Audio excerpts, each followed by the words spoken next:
माता पार्वती सुंदर श्रृंगार कर रही थी। मैया पार्वती सुंदर श्रृंगार कर रही थी। भगवान शंकर आए, आकर के बोले देवी आज बड़ी तैयार हो रही है। पार्वती कहाँ जानो है, आज बड़ी तैयार हो रही है। माता पार्वती ने कहा आपको नहीं पता, आज हमारे द्वारकाधीश प्रभु महारास रचाने वाले हैं, महारास करने वाले हैं। हम महारास में जा रहे हैं। भगवान शंकर बोले पार्वती हम भी तेरे साथ में चलेंगे। माता पार्वती बोली अरे प्रभु सुनो, कृष्ण के सिवा वहाँ पुरुष न जाए कोई रास में, महारास में। बोले कृष्ण के सिवा कोई दूसरा पुरुष महारास में नहीं होगा। तुम क्या करोगे जाकर? तुम क्या करोगे? नहीं नहीं देवी पार्वती हमें तो जाना है, हमें तो जाना है, हम तो जाएंगे तुम्हारे साथ। माता पार्वती ने खूब मना किया। पार्वती जी मना के हारी, ना माने त्रिपुरारी वृंदावन आ गए। भगवान शंकर बोले देख सकी पार्वती तू कह रही है कोई वहां पर पुरुष नहीं जा सकता, तो एक काम कर ऐसी बना दो मोहे कोई न जाने इस राज को, महाराज को। क्या वो ऐसी वो भोला से भोली बना करके रखे, पर मैं तो महाराज में जाऊं। भगवान शंकर जिद करने लगे, बोले मुझे भोला से भोली बना करके रख लो, पर मैं तो महाराज में जाऊं। माता पार्वती ने कहा ठीक है, खूब समझाया, नहीं माने। फिर तो बना के जूड़ा पहन के साड़ी, माता पार्वती ने बढ़िया जोड़ा बना दिया, साड़ी पहना दिए। और माता पार्वती कहती है भोले बाबा आज बड़े सुंदर लग रहे हो भोला से भोले बन करके। हे मेरे भोले स्वामी बलिहारी जाऊं तेरे रूप को, तेरे रूप को। और चल पड़े साथ में, बना के जूड़ा पहन के साड़ी, चाल चले मतवारी वृंदावन आ गए। अच्छा पुरुष की सारी चीजें बदल सकते हो, क्या चाल बदल सकते हो? नहीं बदलाएगी। अब साड़ी पहन के ऐसे चले चले, ऐसी सखी पहली बार देखी गाड़ी पूछो वाली। पहुंचे महाराज में, भगवान समझ गए भोले बाबा को देखा, बोले अच्छा बाबा आप भी भोला से भोली बन करके आए हो महाराज में। अब जहां पर भोले बाबा खड़े हुए वहीं पर हमारे बनवारी बांगे बिहारी पहुंच जाओ। अब भोले बाबा दूर दूर भागे, कहीं पहचान नहीं ले, नहीं तो चिल्लाए कि मूंछों वाली सखी आई। खूब भागे पीछे, जब नहीं पकड़ पाए भगवान कृष्ण का नहीं आया तो कहा ऐसे हाथ में नहीं आओगे। फिर तो ऐसी बजाई वही वसी मेरे साथ, ऐसी बजाई बंसी सुध बुध भूले भोलेनाथ जी, भोलेनाथ जी। भोले बाबा अपने सुध बुध भूल गए और ऐसा नृत्य करना शुरू किया। अब कल्पना करना, तांडव करने वाला व्यक्ति नाचेगा तो कैसे नाचेगा? सब गोपियां नाच रही थी, भोले बाबा ने नाचना शुरू किया। जिस गोपी को धक्का लगे 3 फीट दूर जाकर के पड़े। अच्छा कहीं अब सब हाथ जोड़े खड़ी, बोली ये कैसी गोपी भगवान, आज तक ऐसा नाच ना देखो। सब हाथ जोड़े खड़ी है और खिसक गई जब सर से साड़ी, पहचाने बनवारी वृंदावन आ गए हैं। नाचते नाचते सर से साड़ी खिसक गई तो भगवान पहचान गए। वृंदावन के रास में पहुंचे जाए महेश और मिल सखियों के झुंड में, धर गोपिन को भेष नारायण ब्रज भूमि को सुरपति नामत माथ। और यहाँ आए गोपी भय श्री गोपेश गोपेश्वर नाथ। यहाँ से भगवान शंकर का एक नाम पड़ गया, बोल गोपेश्वर महादेव जय। गोपी बनकर के आए, आज भी निधि वन के पास में गोपेश्वर महादेव विराजमान रहते हैं। आइए आप भी भगवान के साथ में कुछ क्षण, वैसे 6 तो बजने वाली है, कुछ क्षण महारास लीला का आनंद लें। उसके बाद गोपियों प्रसंग में प्रवेश करेंगे। भगवान का समय से विवाह भी कराना है, तो ज्यादा लेट भी ना हो। भगवान गोपियों के साथ में महारास लीला कर रहे हैं। अरे गोकुल में देखो, वृंदावन में देखो रे, मुरली बाजे रे, श्याम संग राधा नाचे रे, श्याम संग राधा नाचे रे, कन्हैया संग राधा नाचे रे।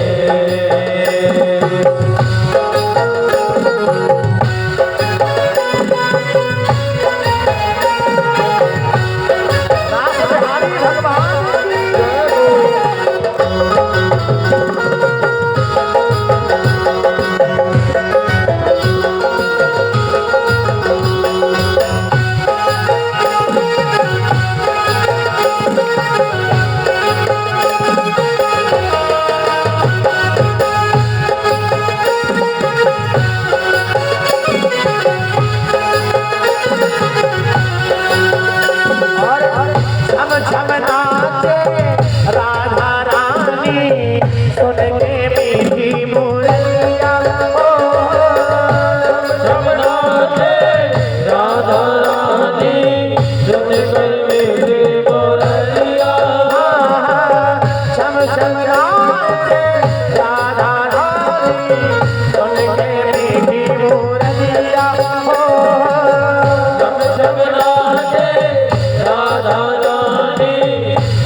राधा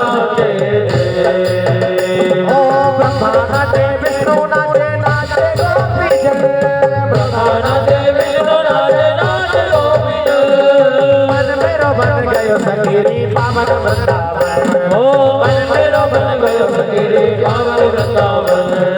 रास रचो है, रास रचो है, किनारे गाना रास रचो है, रास रचो है, रास रचो है, यमुना किनारे रास रचो है। मेरा राजा बड़ा अलबेला, वो तो रास रचाए अकेला। मेरा राजा बड़ा अलबेला, वो तो रास रचाए अकेला। वो कभी गोविंद के संग, कभी बालन के संग, कभी गोविंद के संग, कभी बालन के संग। मेरा राजा बड़ा अलबेला, वो तो रास रचाए अकेला। मेरा राजा बड़ा अलबेला, वो तो रास रचाए अकेला। श्याम चंद्रा है श्यामा चकोरी, बड़ी सुंदर है दोनों की जोड़ी। श्याम चंद्रा है श्यामा चकोरी, बड़ी सुंदर है दोनों की जोड़ी। ओ बड़ी सुंदर है दोनों की जोड़ी, बड़ी प्यारी है दोनों की जोड़ी। बड़ी सुंदर है दोनों जोड़ी, बड़ी प्यारी है दोनों की जोड़ी। श्याम रसिया है राधा रसी, बड़ी सुंदर है दोनों की जोड़ी। राम रसिया है राधा चकोरी, बड़ी सुंदर है दोनों की जोड़ी। ओ रास रचो है, रास रचो है, यमुना किनारे गाना रास रचो है, रास रचो है, रास रचो है, यमुना किनारे गाना रास रचो है। रास रचो है, रास रचो है, यमुना किनारे गाना रास बिहारी भगवान की जय, महारास लीला की जय है। आज भगवान ऐसी महारास लीला कर रहे हैं, देवता भी देख करके आनंदित हो रहे हैं। अब नारद जी बैठे बैठे विचार कर रहे हैं, ध्यान देना, नारद जी बैठे बैठे विचार कर रहे हैं। ये तो गए थे कंस को मारने के लिए, लेकिन महारास लीला करने में लग गए। ये तो रास रचाने में लगे हैं, गए थे कंस को मारने के लिए। नारद जी महाराज तुरंत कंस महाराज के पास में पहुंचे, जाकर के बोले महाराज कंस, शायद तुम भूल गए हो कि तुम्हें मारने वाला इस ब्रजमंडल में अवतार ले चुका है और अब तो बड़ा भी हो गया है। कंस महाराज बोले तो क्या करूं, तो क्या करूं, उसको मार ही नहीं पा रहा हूं, सारे असुर मारे गए, कहां से उसको मारूं। नारद जी बोले देखो कंस महाराज, कहते हैं शत्रु के अपने घर में शक्ति ज्यादा बढ़ जाती है। एक काम करो, तुम उसे अपने यहाँ मथुरा बुलाओ, कछु मेला ठेला का आयोजन करो, मेला वेला लगाओ, तो मेला देखने के बहाने बुलाओ और दोनों को यहीं पर मार देना। कंस महाराज ने कहा ये बात बढ़िया बताई नारद जी, आप ये बढ़िया बताई। अब महाराज श्री अक्रूर जी महाराज को बुलाया, जो कंस के यहाँ पर रहा करते थे। भगवान कंस को काका जी कह करके बुलाया करते थे। अक्रूर जी को बुलाया, कहा जाओ अक्रूर जी जाओ, दोनों लालाओं को लेकर के आना। अक्रूर जी मना करने लगे, तलवार निकाल करके खड़ा हो गया, अभी मार दूंगा तुमको, जाओ लेकर के आओ। अक्रूर जी बेचारे दुखी होते होते चले आ रहे हैं वृंदावन। और अक्रूर जी वृंदावन आए, आ करके भगवान रास्ते में मिल गए। बोले काका जी, माता पिता को बिल्कुल मत बताना कि कंस महाराज हमको मारने के लिए बुला रहा है। उनसे तो ये कहना कि मेला दिखाने के लिए ले जाना है। अक्रूर जी घर में पहुंचे, जा करके यशोदा मैया से मिले, नंद बाबा से मिले और कहा हम आपके दोनों पुत्रों को कुछ समय के लिए मथुरा ले जाना चाहते हैं, मेला दिखा करके ले आएंगे। जैसे ही ये बात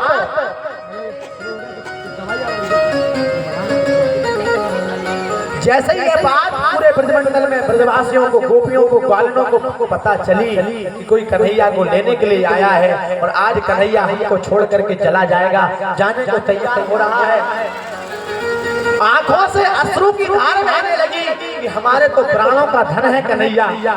लेकिन भगवान ने कहा मैया मैं 2 दिन में वापस आ जाऊंगा, मैं 2 दिन में वापस आ जाऊंगा, तुम चिंता मत करो, मैं जल्दी वापस आ जाऊंगा।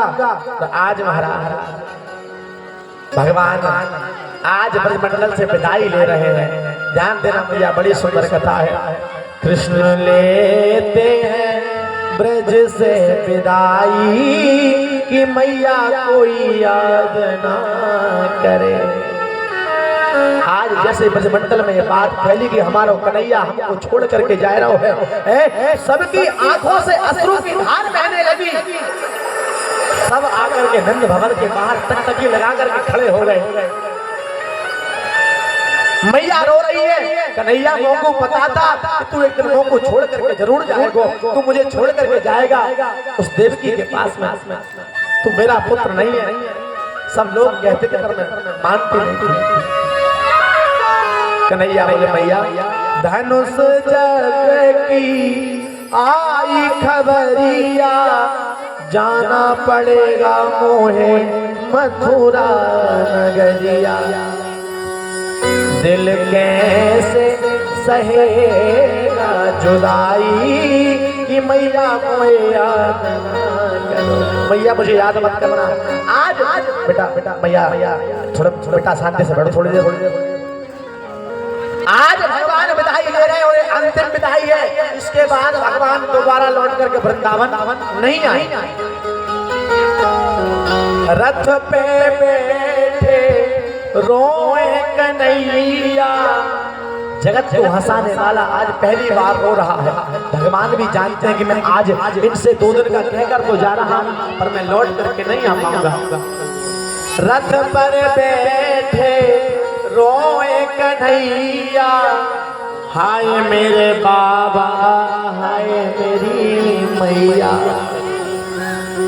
और रोने लगे, चरणों में गिर पड़े और यशोदा मैया से बोले मैया अब जाने भी दे मेरी माई कि मैया मोहे याद ना कर।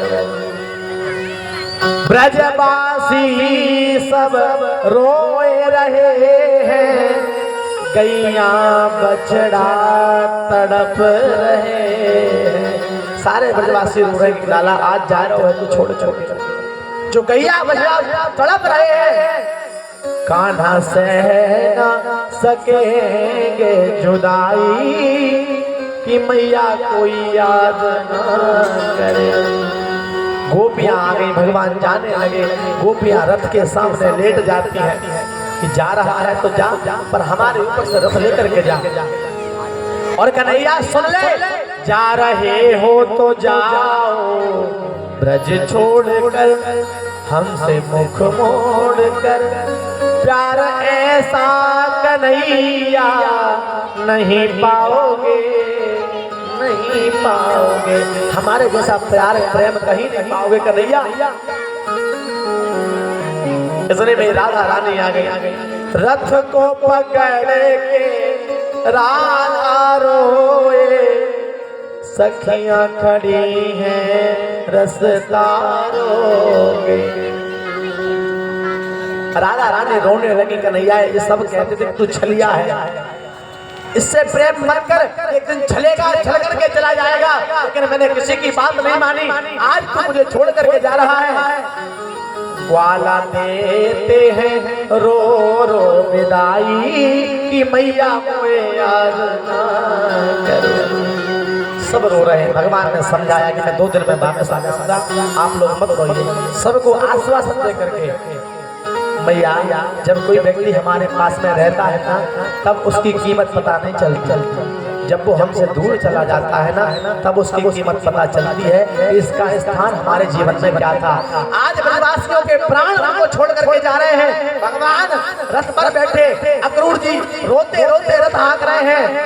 रास्ते में यमुना में दर्शन दे करके अक्रूर जी के मोह को दूर किया। भगवान मथुरा में प्रवेश किए। मथुरा में प्रवेश करके भगवान ने कहा काका जी हमें गांव के बाहर उतार दीजिए, हम दर्शन करते हुए आएंगे। गांव में प्रवेश किया। सबसे पहले एक रजक का उद्धार किया, धोबी का उद्धार करते हुए भगवान आगे बढ़े। दर्जी से भेंट करते हुए और आगे बढ़े हैं। ग्वाल वाल सब साथ में चल रहे हैं। कंस को पता चला कि कृष्ण बलराम दोनों आ गए हैं। कंस के पास में एक हाथी था, उसका नाम था कुबलिया पीड़ हाथी।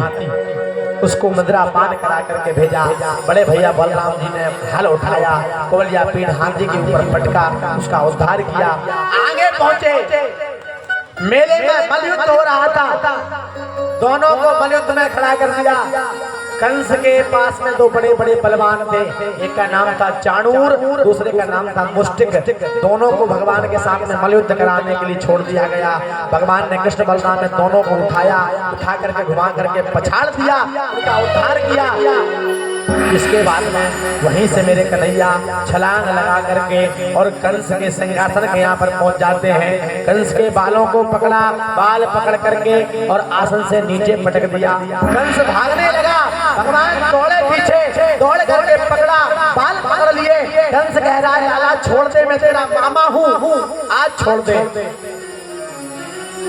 भगवान कृष्ण बोले आज समझ में आई जब तूने मेरी माता के बालों को पकड़ करके रथ से नीचे पटका था, तब उसको कितनी तकलीफ हुई होगी, आज समझ में आया। चेके फटे ना पाँव बिमाई, वो का जाने पीर पराई। आज समझ में आ रहा है तेरे ऊपर बीत रही है। और भगवान ने एक मुष्टिक बनाई और कंस के ऊपर लाम से प्रहार किया, कंस का उद्धार कर दिया। कंस मर्दन भगवान की, कंस का उद्धार भगवान ने किया है। अपने नाना जी उग्रसेन को कारागार से निकाला, अपने माता पिता को कारागार से बाहर निकाला है और बाहर निकाल करके कारागार से मिले, जाकर के बैठे।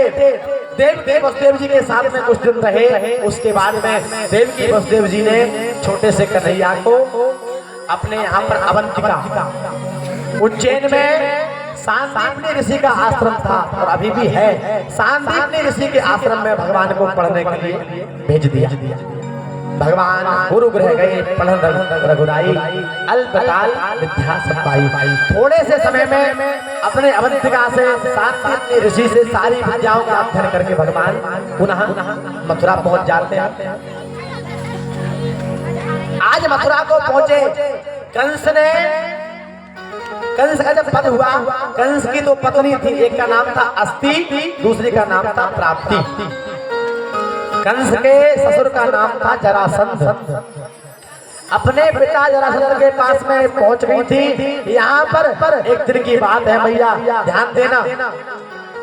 एक दिन की बात है, आज भगवान हमारे द्वारिकाधीश कृष्ण कन्हैया आज खिड़की पर बैठ करके और रो रहे थे। उसी समय देवकी मैया थाली में माखन मिश्री लेकर के आई। ध्यान देना, देवकी मैया माखन मिश्री लेकर के आई। जैसे कन्हैया ने माखन मिश्री को देखा, आंखों से अश्रु की धार बहने लगी और रोने लगे कन्हैया जोर जोर से। बोले मैया ये माखन मिश्री मुझे नहीं खाना, मुझे अच्छा नहीं लगता। देवकी मैया बोली मैंने यशोदा के मुख से सुना था कि तू खूब माखन मिश्री खाता था। नहीं देवकी मैया, मैं जब भी इस माखन मिश्री को देखता हूँ मुझे मेरी मैया यशोदा की याद आ जाती है। आज तारीख मैया बाबा किस हाल में होंगे, 2 दिन का वादा करके आया था, आज बरसों बीत गए, मैं वापस नहीं गया उनके पास। खिड़की पर बैठे बैठे रो रहे हैं। खिड़की से यमुना का किनारा दिखता था। कन्हैया टकटकी लगा करके देख रहे हैं कि कोई वृंदावन का बासी दिख जाए, कोई गोपी जल भरने के लिए आ जाए तो उसका दर्शन में कर। इतने में कुछ ग्वाल बाल दिखे, दूर से खिड़की से देख रहे थे। ग्वाल बाल गैयों को लेकर के घर जा रहे थे। भगवान उनको देखते सुध बुध भूल गए और बैठे बैठे जोर जोर से बोलने लगे, अरे अरे मधुमंगल जल्दी चल घर, जल्दी घर चल, अगर देर हो गई तो मैया डांटेगी, मैया डांटेगी। फिर ध्यान आया कि मैं तो यहाँ मथुरा में बैठा हूँ, आज आंखों से अश्रु की धार बहने की जो मैया, मैं गौएं चराने के लिए जाता था, थोड़ा सा लेट हो जाता था तो मैया रोने लगती थी। आज उस मैया को मैं छोड़ करके आ गया। आज मैया जीवित होगी कि नहीं होगी? रो रहे हैं जोर जोर से बैठ करके वहां पर। पास के कमरे में भगवान के परम मित्र उद्धव जी बैठे थे। उद्धव जी ने जब कन्हैया की रोने की आवाज सुनी, दौड़ करके पहुंचे। बोले कन्हैया आज क्या बात है, तुम रो रहे हो? बोले उद्धव गले से लगा ले। उद्धव आज मुझे मेरी मैया की, मुझे मेरी राधा की, मुझे मेरे ब्रजवासियों की, मुझे मेरे गौओं की, मुझे मेरे बछड़ों की बहुत याद आ रही है। मैं उनको छोड़ करके ऐसे हाल में आ गया, मेरे बगैर एक क्षण नहीं रहते थे। आज मैं उनको छोड़ करके आ गया। उद्धव तू एक बार वृंदावन चला जा, बस उनकी सुध लेकर के, उनकी खबर लेकर के आ जाना, और मुझे कुछ नहीं चाहिए। उद्धव तू बस उनकी खबर लेकर के आ जाना, तू चला जा। उद्धव भगवान रोने लगे और हाथ जोड़ करके उद्धव ने कहा, देख ठीक है कन्हैया, तू रोना बंद कर, मैं चला जाऊंगा। बता किससे मिलने आए वृंदावन में जाकर के? भगवान और जोर से रोने लगे, उद्धव के चरणों में गिर पड़े। उद्धव मैया को बताइए। उद्धव जब जाए ना वृंदावन तो जाके मेरी मैया यशोदा से मिलियो। उद्धव मैया को बताइए, तेरो लाला दुख पावे, मैया को बताइए। उद्धव जाना मेरी मैया से कहना, कोई ना खिलावे माखन लोना। उद्धव मैया से कहना कि मुझे यहाँ पर कोई भी माखन मुझसे नहीं खिलाता। कोई ना खिलावे माखन लोना, कनुआ कोई ना बुलावे। उद्धव मैया को बताइए, कोई मुझे यहाँ पर कनुआ कनुआ कह करके नहीं बुलाता। मैं जब भोजन नहीं करता था, मेरी मैया मेरे पीछे पीछे दौड़ा करती थी, मैं भोजन नहीं करता था। उद्धव मैया को बताइए, तेरो लाला दुख पावे, मैया को बताइए। उद्धव ने कहा, और किससे मिलना है? उद्धव बाबा को बताइए, मेरे नंद बाबा से मिलिए। उद्धव बाबा को बताइए, तेरो कान्हा दुख पावे, बाबा को बताइए। बाबा से कहिए, कोई न सिखावे गौए चरावो। मेरे नंद बाबा मोकू गईए चरावो सिखा देते। यहाँ कोई न सिखावे मोकू गईए चरावो, और गोदी कोई ना उठावे। उद्धव बाबा को बताइए। उद्धव बाबा से कहना जाकर उद्धव ने कहा, और किससे मिलना है? भगवान रो रो करके कहते हैं, उद्धव किसकी कहूं? उद्धव सखाओं को बताइए। सखाओं से कहना, तुमरो कान्हा दुख पावे, सखान को बताइए। बोले क्या कहना सखाओं से? बोले कोई ना चुरावे संग में माखन। कोई संग में माखन नहीं चुराता मेरे यहाँ पर। उद्धव अंत में एक बात कही, उद्धव सबको भूल जाइए। उद्धव राधा को बताइए। उद्धव राधा से मिलिए और कह देना, तुम बिन अधूरो है तेरो कान्हा।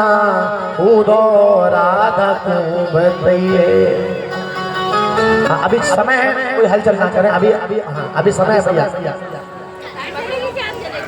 आज भगवान उद्धव से उद्धव ने कहा, ठीक है। कहा घनश्याम ने उद्धव, जरा तुम वृंदावन जाना और वहाँ की गोपियों को ज्ञान का कुछ तत्व समझाना।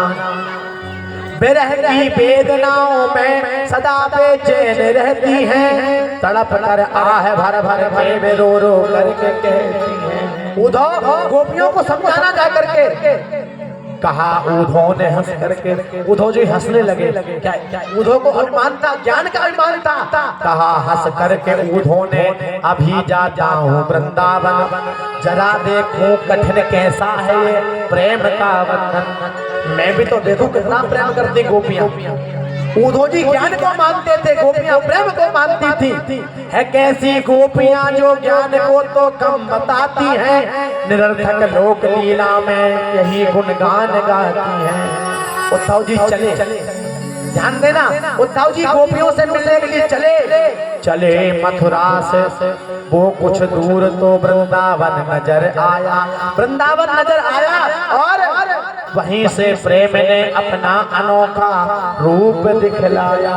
प्रेम ने अपना रूप दिखलाना शुरू किया, उद्धव के ऊपर प्रेम ने असर किया। उछल कर वस्त्र से कांटे लगे उद्धव को समझाने, जो रास्ते में कांटे पड़े उद्धव जी के वस्त्रों को पकड़ लिया। उलझ कर वस्त्र से कांटे लगे उद्धव को समझाने। क्या कह रहे हैं? तुम्हारे ज्ञान का पर्दा फाड़ देंगे प्रेम दीवाने। मत जाओ उद्धव, वहां प्रेम के दीवाने रहते हैं, तेरे ज्ञान का पर्दा फाड़ देंगे। बेटा झुक झुक के कहते थे यहाँ आओ यहाँ आओ। उद्धव जी जब जा रहे थे, वृक्ष झुक झुक करके पूछे पेड़ मेरा कन्हैया कहाँ है? पपीहा कह रहा था पी कहाँ ये मुझको बतलाओ। वही यमुना की धारा से यही आवाज आती थी, यमुना की धारा से भी आवाज आ रही थी। क्या उद्धव? ये तो प्रेम की बात है उद्धव, बंदगी तेरे बस की नहीं है। ये तो प्रेम की बात है उद्धव, बंदगी तेरे बस की नहीं है। यहाँ सर देके होते हैं सौदे, यहाँ सर देके होते हैं सौदे। आस की इतनी सस्ती नहीं है, तो प्रेम की बात है बंदगी तेरे बस की नहीं है।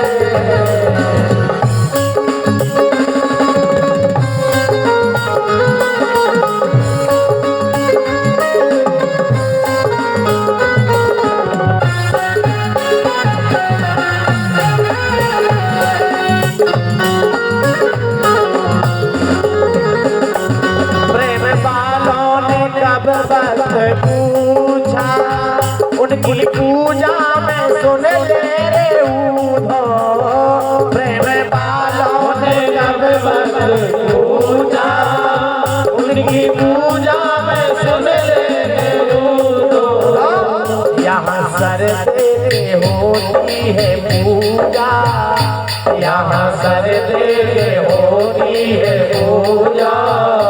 आस की इतनी सस्ती नहीं है, ये तो प्रेम की बात है उद्धव, बंदगी तेरे बस की नहीं है।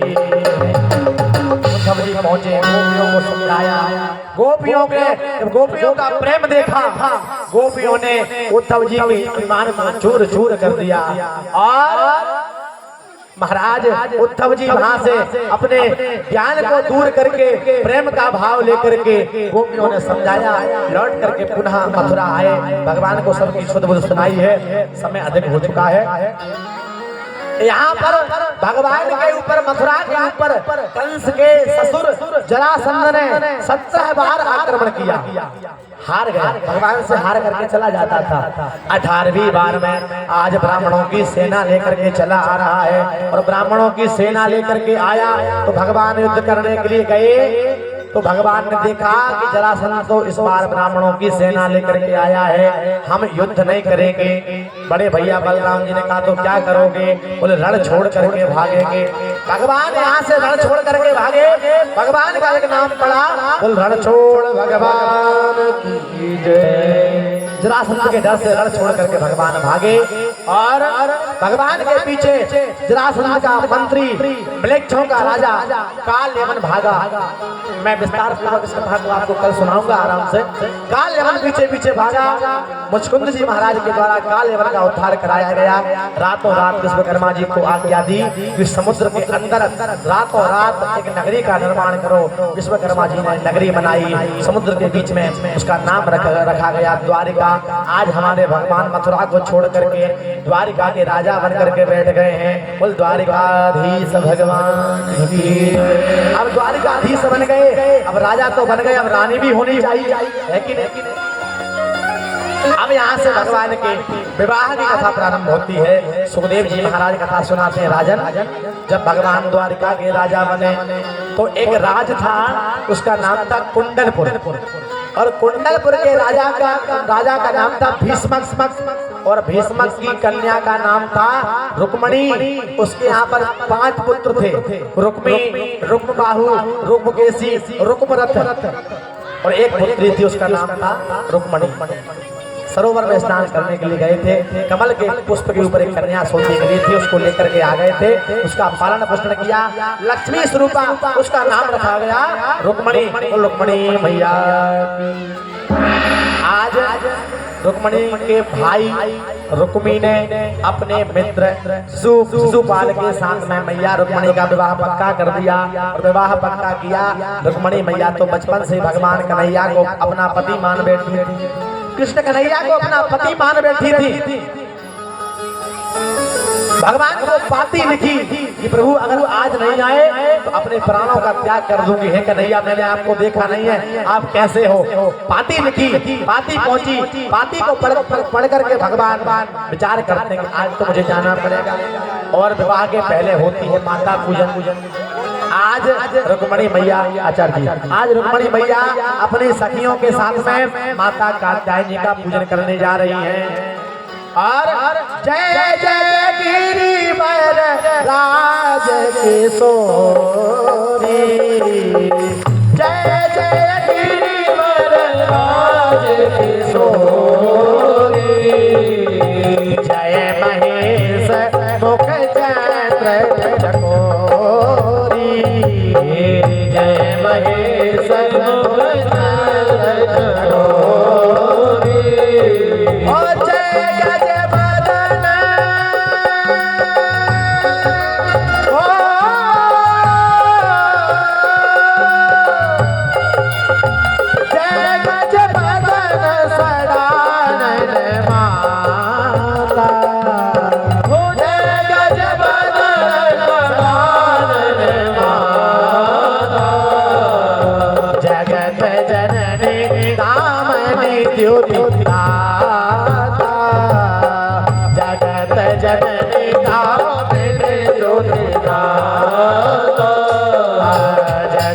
जननी आमने ज्योति दाता, जगत जननी आमने ज्योति दाता। और आज रुक्मणी मैया अपनी सखियों के साथ में कात्यायनी माता का पूजन करने के लिए आई है। हाँ, तो 4 सखियां सामने खड़े हो जाए। रुक्मणी मैया आई पूजन करने के लिए, भगवान वहीं पर रथ लेकर के आते हैं, और जो रुक्मणी मैया के सामने सैनिक गए थे सब भगवान को देख करके मोहित हो जाते हैं। मेरे कन्हैया वहीं पर पहुंचे, महाराज जी, मेरे कन्हैया वहीं पर पहुंचे, और कात्यायनी मैया के मंदिर में जाकर के रुक्मणी मैया के हाथ को पकड़ा, और यहाँ से रुक्मणी मैया का हरण करके और भगवान ले जाते हैं। बोल रुक्मणी वल्लभ भगवान की जय। अब बताओ, रुक्मणी मैया को तो भगवान ले गए, अब हम लोग क्या करें? एक जगह कथा हो रही थी हमारी, तो रुक्मणी मैया को लेकर के ऐसे गए भगवान की 1 घंटे में मिले। हाँ, आप लोग ना जाइए, दूर हरण करके ले गए। रुक्मणी का भाई रुक्मी पीछे पीछे भागा, भगवान मारने लगे। रुक्मणी मैया ने हाथ जोड़ करके क्षमा प्रार्थना मांगी, और लेकर के द्वारिका पहुंचे।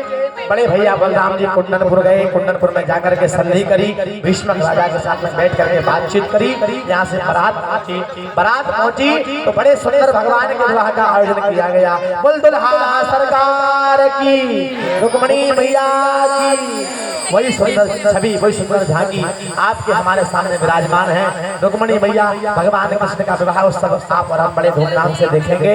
माल्यार्पण हुआ, सबसे पहले हमारी रुक्मणी मैया भगवान द्वारकाधीश को माल्यार्पण करेंगे। सर्वमंगल मांगल्ये शिवे सर्वार्थ साधिके शरण्ये त्र्यंबके गौरी नारायणी नमोस्तुते। भगवान द्वारकाधीश मैया रुक्मणी को माल्यार्पण करेंगे। सर्वमंगलमांगल्ये शिवे सर्वार्थसाधिके शरण्ये त्र्यंबके बोल द्वारिकाधीश भगवान की, दुल्हा सरकार की। ऐसा भगवान का परम पावन विवाह उत्सव बड़े धूमधाम से मनाया गया। हाँ, बिठाल दो महाराज जी कुर्सी पर। और यहाँ पर विवाह बड़े धूमधाम से हुआ। सारे कुंडलपुर वासियों ने माता रुक्मिणी का, भगवान द्वारिकाधीश का पैर पूजन किया। आप और हम भी मिलकर के बड़े भाव से सभी को पैर पूजन करना है। आराम से आते रहे, माता रुक्मिणी भगवान द्वारिकाधीश का पैर पूजन भी करते रहे और हम लोग साथ में विवाह का भी आनंद लेते रहेंगे। आओ मेरी सखियों मुझे मेहंदी लगा दो, मेहंदी लगा दो मुझे सुंदर सजा दो, मुझे श्याम सुंदर की दुल्हन बना दो, श्याम सुंदर की दुल्हन